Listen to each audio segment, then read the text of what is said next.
You're wasting everyone's time here, sweetheart. Maybe try the nurse corps instead. The flight instructor's words echoed across the airfield as Sarah Mitchell stood dead last in pilot rankings. 6 months later, that same instructor would salute her as she became the youngest Top Gun graduate in Air Force history. Edwards Air Force Base, California. 22-year-old Sarah Mitchell stood among 46 aviation candidates at the most prestigious flight training program in the U.S. Air Force. She was one of only 3 women in the program, and the other 2 had already washed out.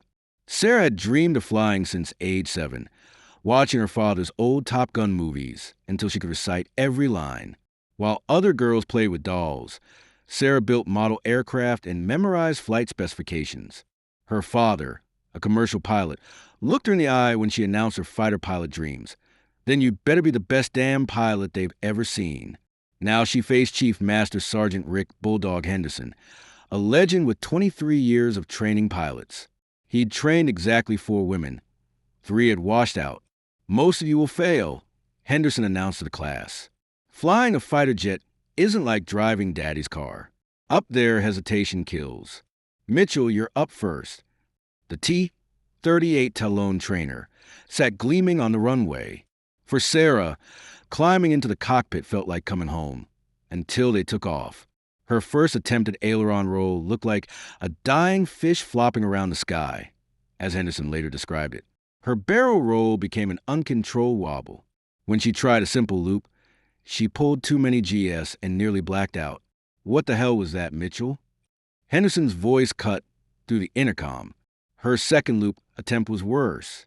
The aircraft stalled and plummeted toward Earth before Henderson recovered control.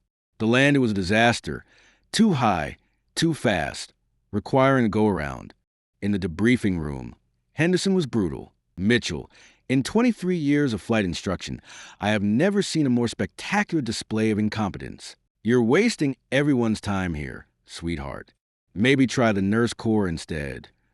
Sarah felt like crying, but instead straightened her shoulders. Sir, I'd like to request additional training flights. Henderson laughed bitterly. Unless you show dramatic improvement, you'll be packing your bags. Sarah's second flight was worse. Her third was catastrophic. By week's end, she ranked 47th out of 47, dead last by a considerable margin. That night, staring at her reflection, she whispered, "Maybe they're right." Dark circles ringed her eyes from studying flight manuals desperately, searching for answers. She called her father twice, hanging up both times. How could she tell him that his daughter, who dreamed of nothing but flying, couldn't execute a basic barrel roll? Friday afternoon, Henderson called her to his office. Dismissal papers sat on his desk. "These are your dismissal orders," he said, holding them up. "One signature, and you're on a bus home." Sarah remained standing. "Sir, I know what you're going to say. Sit down." His tone was different. "You should have quit 3 flights ago. Any rational person would have. But here you sit, still asking for another chance." He leaned forward. "Your written scores are highest in program. Your system's knowledge is flawless. You just can't fly." Henderson studied her. "Why do you want to be a fighter pilot?" Sarah had given polished answers before about serving her country. But sitting there with dismissal papers between them, she found herself being honest. "Sir, when I was 8, my father took me to an air show. I watched the Thunderbirds and knew I was supposed to be up there. It wasn't about excitement. It was like seeing my future." Her voice grew stronger. "Every day since, I've worked toward this moment. I gave up everything else to be here.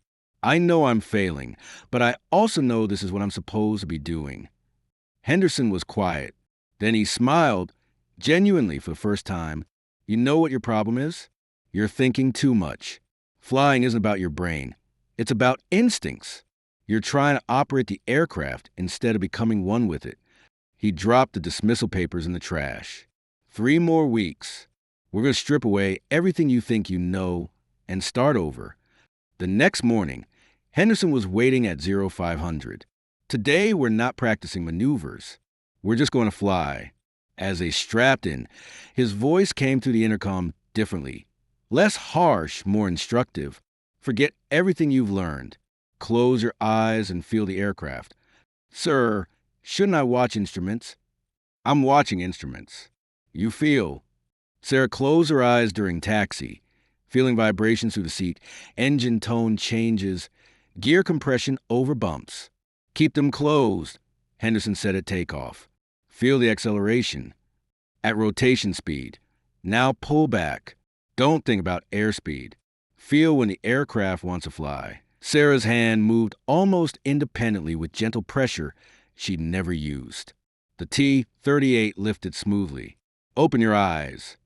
They climbed through 3,000 feet, the aircraft responding with precision she'd never experienced. Better. Now let's see what happens when we stop trying so hard.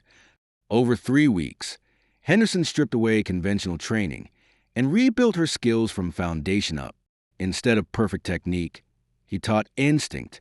Instead of procedures, he showed her how to feel what the aircraft needed. A fighter jet isn't a machine you operate. It's a partner you dance with. You're stepping on your partner's toes. Gradually, Sarah understood. The T-38 wasn't her enemy. It was an extension of herself. When she stopped fighting and started working with it, everything changed. Her barrel rolls became smooth.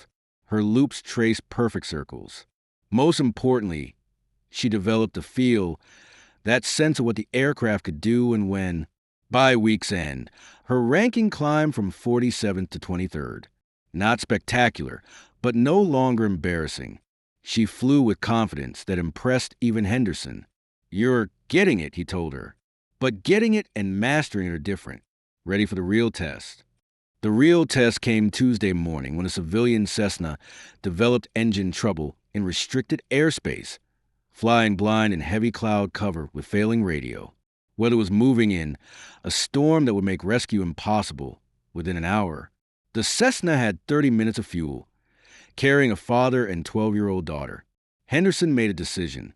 Mitchell, how about putting your skills to a real test? 20 minutes later, they were airborne in weather that would ground most civilian aircraft. Clouds were thick with zero visibility and dangerous wind shear. Contact, Sarah called, spotting the Cessna through cloud breaks. Small aircraft, 2 o'clock low. The white Cessna flew erratically through storm clouds. Henderson radioed, Cessna 9-2 Delta, this is Air Force Talon 247. We're here to help. The response was weak. Thank God, engine cutting out. Don't know where we are, fuel running low. Sarah positioned alongside the struggling aircraft, seeing terrified faces inside. Sir, I can guide them out, but we need to get below this cloud layer. Henderson checked weather radar. Below was clear air, but getting there meant flying through the worst storm. Mitchell, if we mess this up. We won't, sir. Something in her voice, calm certainty that hadn't been there 6 months ago, decided it. Your aircraft, Mitchell. Get us all home. What Sarah did next would be studied in aviation school for years. Flying formation with a damaged aircraft through severe weather requires skills most pilots never develop. Sarah guided the Cessna through the storm with impossible precision. When wind gusts threatened separation, she anticipated turbulence and adjusted position. When the pilot became disoriented, she used her aircraft as reference, leading with hand signals. Incredible, Henderson muttered. She's flying like she's done this 20 years. The most dangerous moment came descending through clouds. A powerful downdraft caught both aircraft. Sarah reacted instantly, diving beneath the Cessna and using superior power to guide it through turbulence. Breaking into clear air, Edwards was visible, but the Cessna's engine was failing fast. We're not going to make the runway, the pilot radioed. Sarah spotted a long highway section with light traffic. Follow me down. I'll show you somewhere to land. The highway landing was perfect. Sarah led the Cessna down in gentle spirals, clearing traffic with low passes. The civilian aircraft touched down smoothly, just as its engine seized. Tower. Civilian aircraft on Highway 58 down safe. 2 souls, no injuries. Flying back to Edwards, Henderson was quiet. Finally, Mitchell, that was the finest flying I've ever seen. Hours later, Sarah sat in the base commander's office. Colonel James Morrison, a decorated F-15 pilot, looked at her with new eyes. Lieutenant Mitchell, what you did was exceptional flying under dangerous conditions.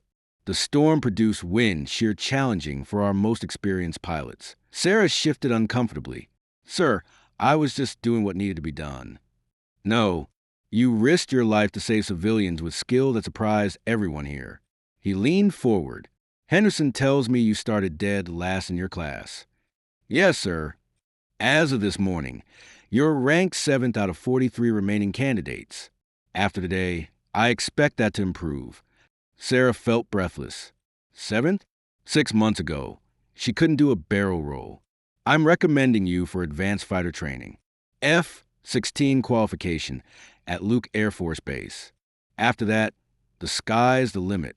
6 months later, Sarah stood at Nellis Air Force Base, home of the elite weapons school that trained the military's most skilled fighter pilots.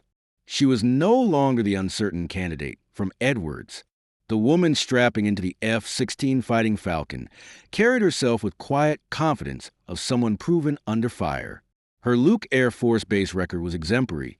Fastest systems mastery, highest combat scores, exceptional tactical thinking. Today was final evaluation for the Weapons School's elite instructor course. Chief Master Sergeant Henderson stood nearby as visiting evaluator. It's Master Sergeant Henderson now, and you're Lieutenant Mitchell, soon Captain if I'm reading correctly. Yes, sir. Henderson studied her. I've been thinking about that day I almost washed you out.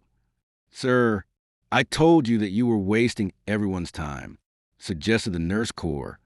Sarah remembered clearly. I want you to know I was wrong. The admission hit harder than any praise. I wasn't wrong about your flying. You were terrible, but I was wrong about what that meant. I thought bad flying meant you'd never be good. What it meant was you hadn't learned to trust yourself yet. He gestured toward the F-16. Today isn't about proving anything to me. It's about proving to yourself that you become the pilot you always had potential to be. The F-16 Fighting Falcon was everything Sarah dreamed. Barely controlled power waiting to be unleashed. As she strapped in, she felt something new, absolute confidence.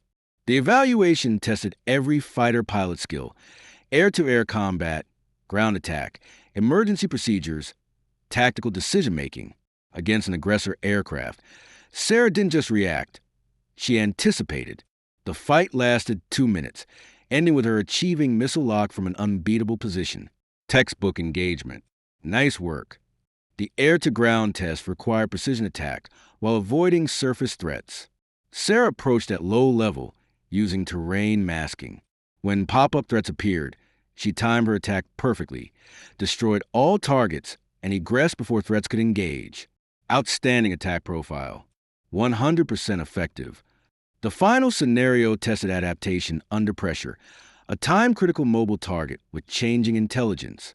Sarah didn't just adapt her plan. She created an entirely new one accounting for multiple contingencies. Her attack was flawless, destroying the target from an unexpected angle. Mission complete. The debriefing room filled with senior officers and instructors. Henderson stood before Sarah's evaluation scores. Air-to-air combat, 98% air-to-ground attack, 96% emergency procedures, 100% tactical decision-making, 95% overall effectiveness, 97%. In 25 years of evaluating fighter pilots, I have never seen a more complete demonstration of combat flying skills, Henderson announced. Colonel Morrison stood. What's your recommendation? Henderson looked at Sarah with genuine pride. Immediate assignment as weapons school instructor. Fast track for F-22 Raptor program. Consideration for a test pilot program at Edwards. The room murmured. These were assignments for only the very best. Those are significant recommendations. Yes, sir. This was a significant performance. Henderson addressed Sarah directly. Do you remember what I told you about flying being feeling, not thinking? About becoming one with a machine? Yes, sir. Today, I couldn't tell where you ended and that F-16 began. You weren't operating it. You were dancing with it. It was beautiful. The room was silent. Lieutenant Mitchell, you have not only passed but achieved the highest scores in program history. 1 year later, Captain Sarah Mitchell stood on the same Edwards tarmac where her journey began. Everything was different now. She wore test pilot wings, earned through the world's most demanding flight training. Her uniform bore patches of elite units most pilots could only dream of. Most importantly, she carried herself with quiet confidence as someone who'd exceeded every expectation. As guest speaker for new pilot candidates, she looked out at nervous faces that mirrored her own 2 years earlier. 2 years ago, I stood where you're standing. I was ranked dead last. My instructor told me I was wasting everyone's time and suggested the nurse corps. Chuckles rippled through the audience. That instructor was right about one thing. I was terrible, genuinely awful, but he was wrong about what that meant. She paused, looking at eager faces. He thought bad flying meant I'd never be good. What it meant was I hadn't learned to trust myself yet. The problem wasn't the aircraft or procedures. The problem was trying to be someone else's version of a fighter pilot instead of discovering what kind I was meant to be. She gestured toward the F-22 Raptor behind her, the aircraft she now flew as test pilot. Some of you will struggle. Some will fail. Some will discover that what you thought was weakness was actually your greatest strength. Her eyes found Henderson in the audience, scheduled to retire after 27 years. The instructor who once told me I didn't belong is now one of my closest mentors. Not because he was wrong about my performance, but because he taught me that belonging isn't about proving yourself to others. It's about becoming who you were always meant to be. She smiled at the new candidates. The sky doesn't care about your gender, background, or what anyone thinks you're capable of. The sky only cares about one thing: can you fly? If you're here, the answer is yes. You just have to trust yourself enough to prove it. As ceremony concluded, Henderson approached. Years had added gray to his hair, but his bearing remained sharp. Captain Mitchell, how does it feel training your last class? Henderson looked at the flight line where T-38s took off and landed in eternal rhythm. Satisfying, especially knowing some of those kids might turn out like you. They watched aircraft in comfortable silence. I'm thinking about writing a book about my instructor years. I know what the first chapter will be about. Sir, Henderson smiled genuinely. A young woman who taught an old instructor that sometimes the best thing you can do is stop trying to make students into someone else and start helping them become themselves. He paused. That student became one of the finest pilots I've seen. But more importantly, she reminded me why I became an instructor. Sarah felt tears threatening. Oh, and Mitchell? That thing about the nurse corps? Forget I mentioned it. You belong exactly where you are. As Henderson disappeared into operations, Sarah looked up at contrails crossing blue sky. Somewhere up there, fighter pilots were training, defending, exploring boundaries of possibility. And somewhere among them were pilots who'd been told they didn't belong, who'd started at the bottom, who'd had every reason to quit. But they hadn't quit. They'd chosen to trust themselves. Keep flying. Prove the sky belonged to anyone brave enough to claim it. Sarah climbed into her F-22 for afternoon test flight, strapping into the world's most advanced fighter.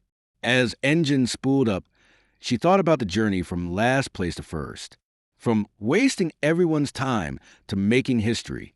The tower cleared her for takeoff, and Captain Sarah Mitchell pushed throttles forward, accelerating down the same runway where her dreams had nearly died. But dreams, she'd learned, are harder to kill than most people think, especially when they have wings. 10 years later, Sarah's story had become Air Force legend. Her name was mentioned in training briefings as an example of perseverance. Her techniques were taught in weapons schools. Her rescue had become a training film. But most importantly, her story inspired pilots who might have given up when facing early failure. In training classes nationwide, instructors told struggling students about the woman who ranked dead last but refused to quit. They shared her story during darkest training moments, when young pilots questioned whether they had what it took. And sometimes, remembering Sarah's words, the sky only cares about one thing: can you fly?